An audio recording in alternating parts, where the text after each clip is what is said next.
This is season 3, episode 2, and today we will be interviewing Nayla. Hi, Nayla. Hi, so excited to be here. Super. I'm glad to have you. Today we're going to be talking about affirmations and poetry and natal charts and anything else that comes up in our conversation today. So, first, I wanted to start off with a random poll just to kind of break the ice. So, I'm Let's gonna go. That one hopped out. I feel like maybe that Let's was go. the Let's universe go. saying, oh, wow. Okay. So, how have unhealthy relationships helped shape you? I But love this. I oh, love that's this. Yeah. okay. Oh, I'm So, ready. I love this. you ready? All right, let's go. Yes. So there is an artist named Zaya, who is a R&B singer, and she was mentioning how the toxic, unhealthy relationships, her not being loved correctly, help her to learn how to love correctly. And I feel like that's what my unhealthy relationships did for me, is that it just truly helped me to embrace who I am and know what I deserve versus what I don't deserve. Unfortunately, it had to be under those circumstances of unhealthy relationships, toxicity, toxic relationships. Um, but it did shape me to build my self-worth and my self-love. And I'm like, okay, what everything that I went through in the past, all the unhealthy stuff, I know that's not what I want. But I do know I want this instead, or I want that instead. I want X, Y, and Z instead. So yeah. Mhm. That's interesting that you said that, and it's very interesting that that question came out because my when we first connected, your energy was very strong to me, and it just felt like familiar and resonated. And unhealthy relationship is actually what triggered my change and triggered me to start Eunoia. Right. So I just think it aligned very well. But I agree with you 100%. I think going through those unhealthy experiences helped me realize who I was, what I wanted, what I didn't want, how Right. I contributed to the things that I didn't want.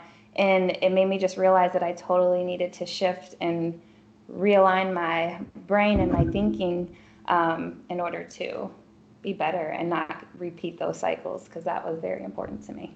Exactly. Exactly. Repeating cycles is definitely the key to that. Yeah. So let's tell you, Noya, who you are, what you represent, like what you want the world to know about you.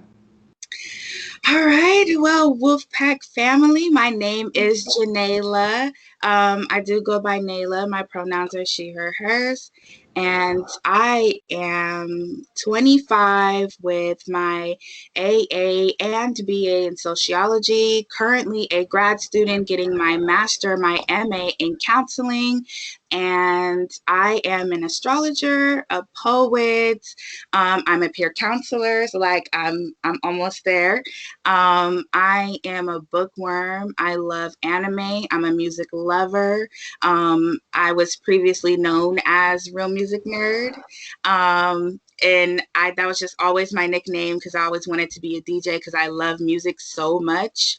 Um, what else? My favorite color is blue.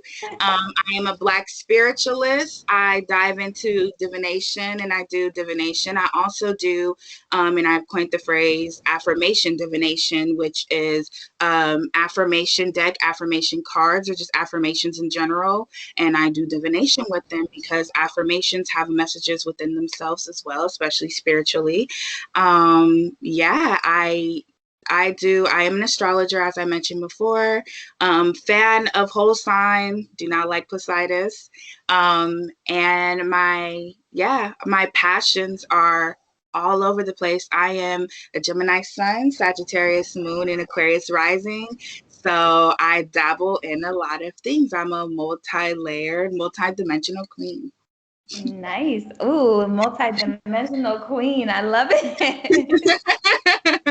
Congrats on everything that you have going on. Thank you. Um, Thank you mentioned you. that you're a Black spiritualist, and I don't really claim that I'm a spiritualist, but I am a very spiritual being. And it's important to me, when I was looking for places to vent or like look for support, there weren't really people who looked like me. And, you tend to want to go to people who relate to you. So that's another reason why I wanted to start Eunoia. I wanted to be a relatable person for people who look like us, melanated people. Not that everybody doesn't need healing. I'm here to heal everyone, but I also wanted to create a safe space for our queens and kings and anyone else who decides to join us. So, yes. How did you get into I information? love that because I always say like I'm pro black, but I'm not pro black.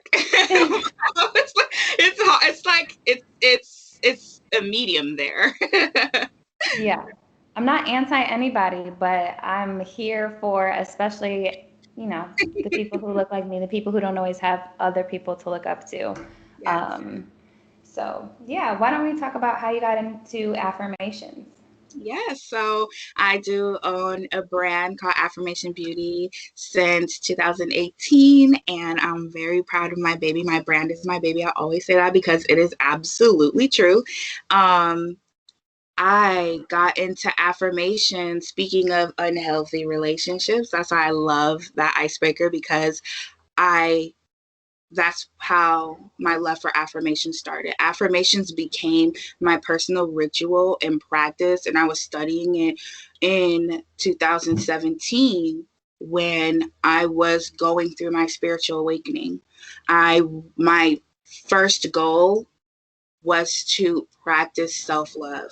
I wanted because my self-esteem was very low, extremely low, and I was tired of having my pity parties and soaking in my sadness and sorrows. And I'm not saying it's bad. It is okay to have those emotions because we are human. We are human. I always say as a counselor, there is no such thing as negative or positive emotions. I see emotions as emotions, but to stay in them when the emotions aren't suiting you is not okay. And I was like, what can I do to start this self love journey? And it was affirmation, words. I am a Gemini. I love talking. Words are very important. I think words are spells, they're very powerful. And I'm like, yeah, I need to be more gentle with myself. I need to get these negative thoughts and these unhealthy, filthy thoughts out of my head of just me bringing myself down and being so hard on myself. Like I was literally my own worst enemy. So that's how I got into affirmations. I started speaking kindly to myself because I said something's got to give. That's really awesome. I don't think people realize how important words actually are, the words that you speak to yourself, the words that you think to yourself.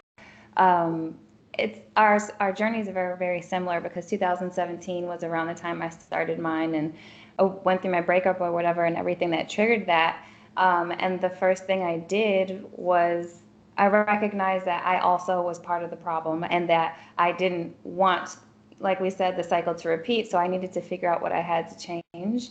And I've read a book called I Am by Howard Falco, which Mm. primarily was about. Do you know what book it is? Yes, I know about Uh, yes. I I love haven't that read it, book. but I do know about it. Oh, okay, so it was a book that kind of like really, really helped change my mindset and taught Yeah. me the importance of affirmations, and he calls them I am statements. Um, because a lot of the things that you think about yourself are opinions and outside things Yeah. from other people and experiences that you've gone through rather than how you actually view yourself and what you actually know about yourself. Those Right. other things become so loud.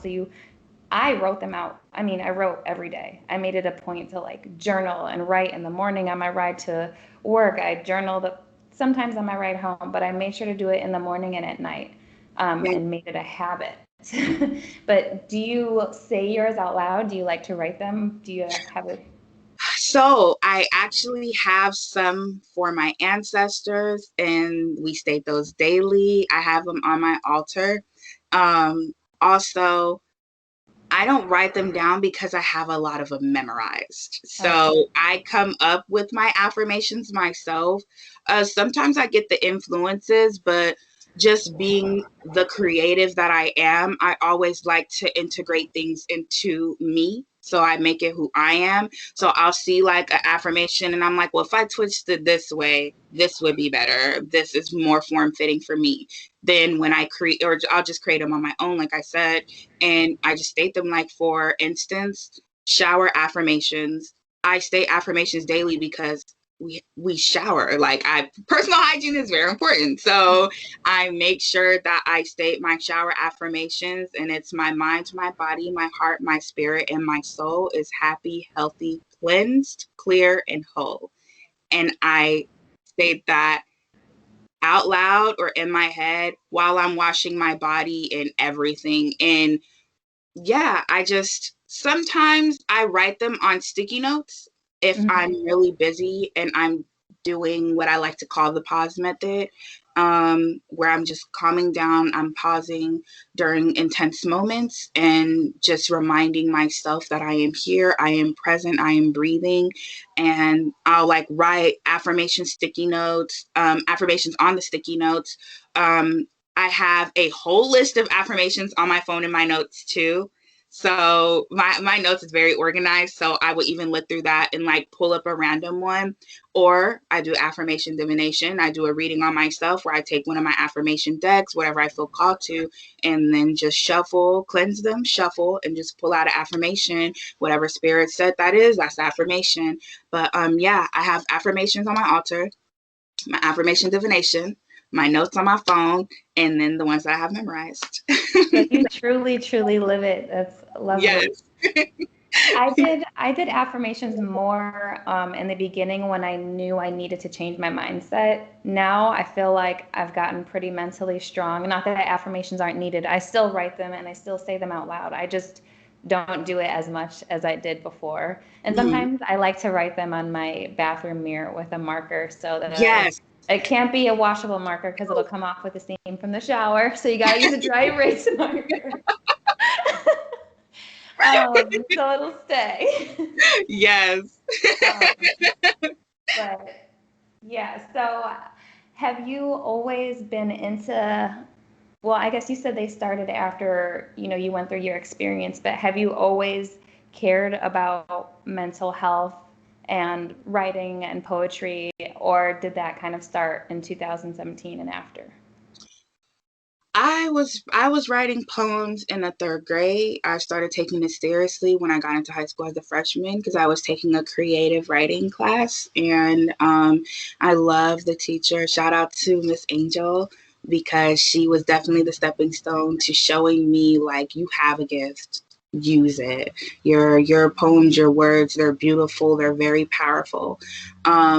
I always knew I wanted to be a therapist and a counselor since the third grade. For some reason, everything started in the third grade. I don't know why, but because it was a huge transformation for me. Because before then, I was living with my dad, and then my mom was like, "Nope, I'm taking my kids." And that was from third grade and on. I stayed and lived with my mom, and I lived in a single parent household.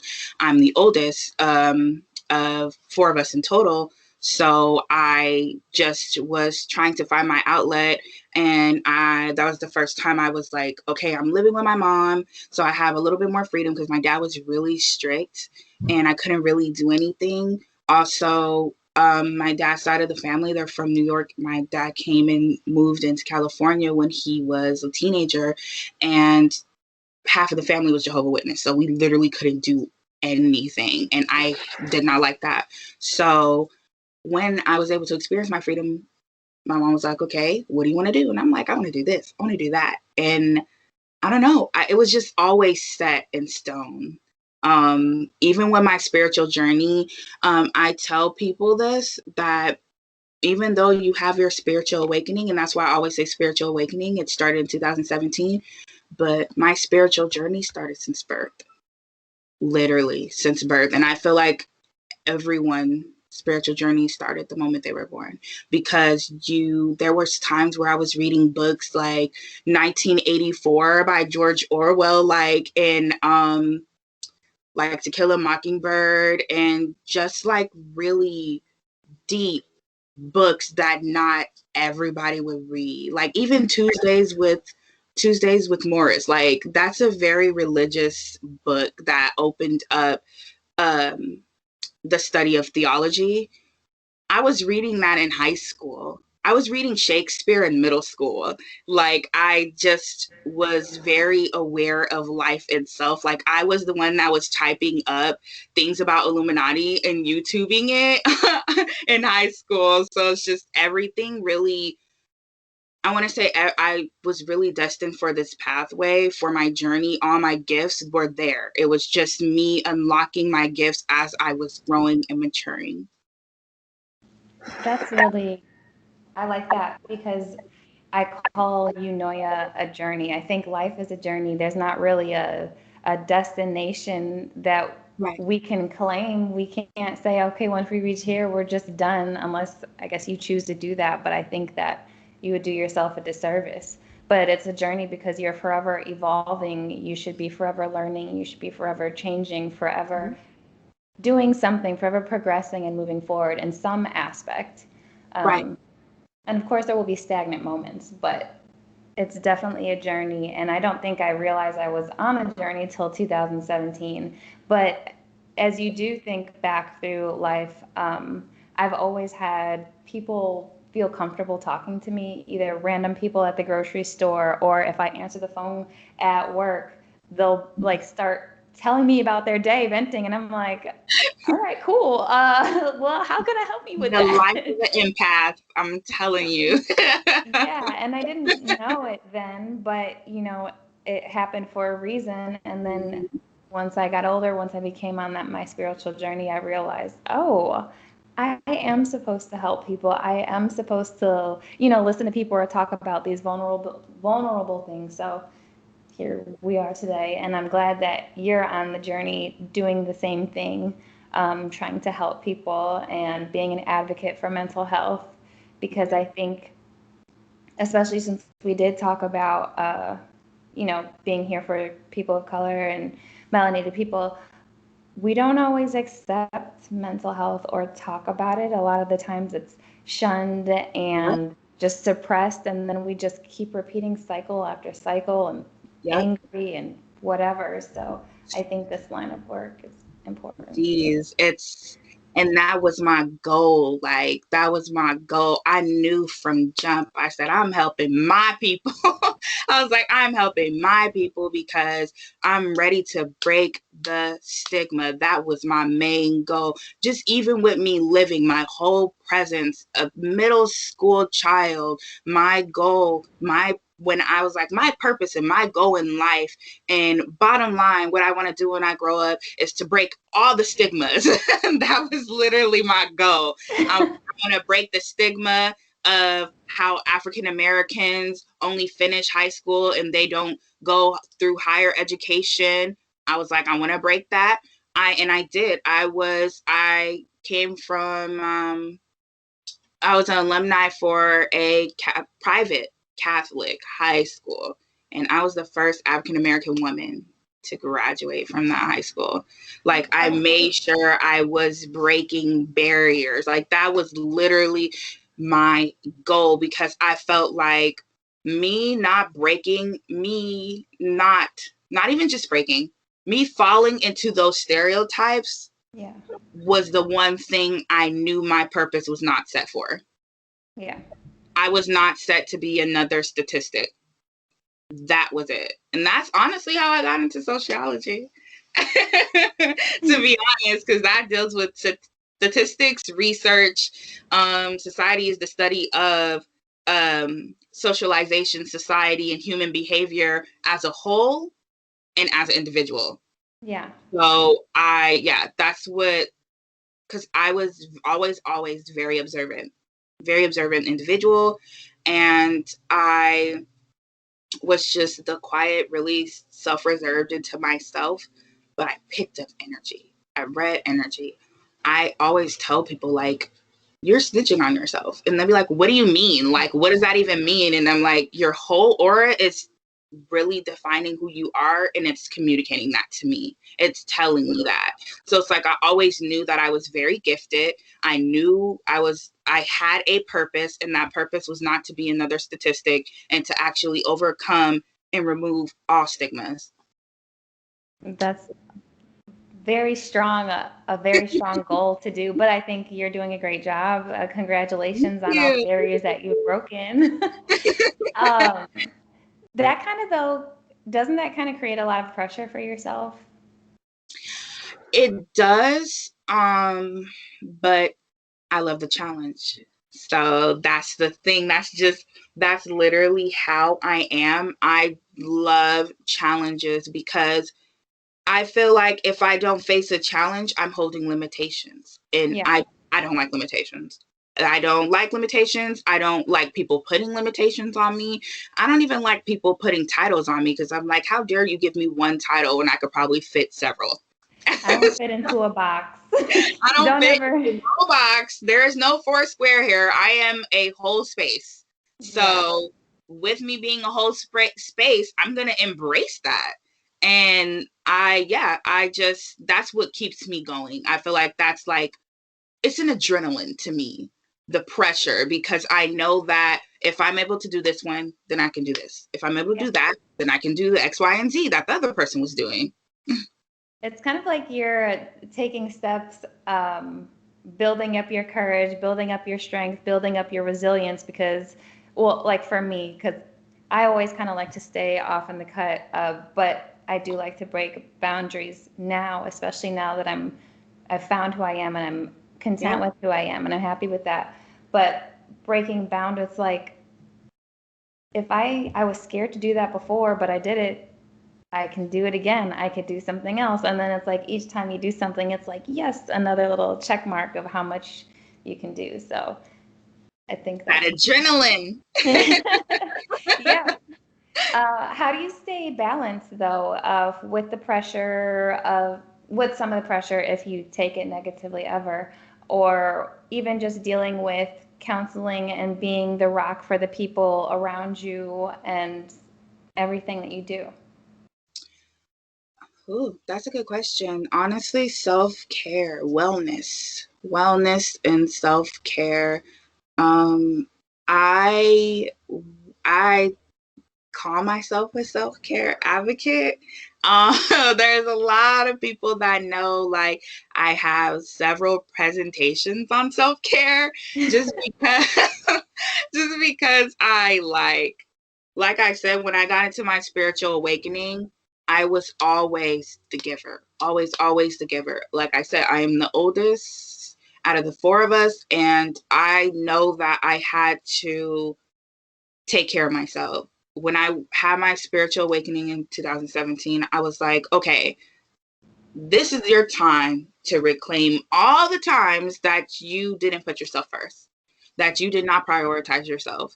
And I was like, well, how can I do this? How can I balance this? And self-care just came about with the affirmation. I'm like, well, me affirming my power is self-care in itself. But I was like, there's got to be something deeper. Yeah. And so I started looking into it, and we have the typical take a bath and do a spa day and treat yourself.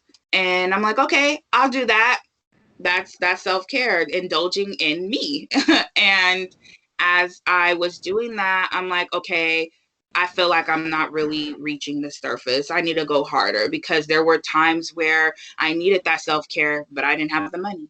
I didn't have the money for a spa. I didn't have the money to get my nails done or get my hair done. So what am I supposed to do now? And I noticed that all the things that I did as a child is where my true happiness stands. So when I was doing those things, I'm like, this is self care.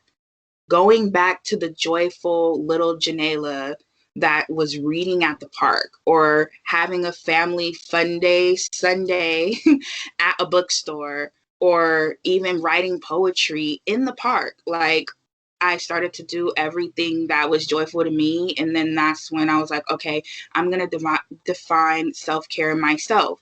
And it's just about prioritizing me. And then, of course, I started studying what self-care really is and how to embed it into my life, because that's literally what helped me to, again, build up more of my confidence. Because I'm telling you, my self-esteem was so low and I was just so desperate to get out of that. So yeah, self-care is very important. And I think that's what, not even I think, I know that's what helped me to push forward with everything that I do. Like, honestly, I have a lot of people who will look at me and be like, how are you doing all of this?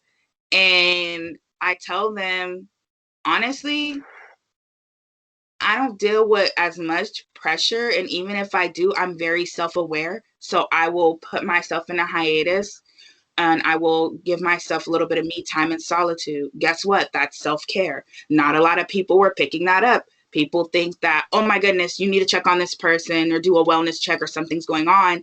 And I'm like, no, I'm just solitude, me, myself, silence, stillness, pause, all that integrated into solitude. That is a part of self care as well. Sometimes the world is too loud. Sometimes it's a lot of pressure. And honestly, it's knowing, of course, knowing when to say no as well. Knowing when to say no. It's that simple. And I had a hard time saying no because I was always a giver. Like I said, I was always taking care of my family, being in a single parent household. And I had to because there were times where I needed the self care so bad and I didn't have the money. I didn't have anyone that was there for me, which I take accountability because I was to myself and I felt like I just had this ideology where I had to suffer in silence because I didn't want anyone in my business and I just wanted to stay to myself. But I had to learn the difference between solitude and isolation. And once I did, that literally helped me to be like, okay, solitude is not a bad thing. It's self care, it's self-worth. It's me making space for me, making peace for me, making a peaceful space for me. So yeah, it's honestly like the power of no will literally change your life.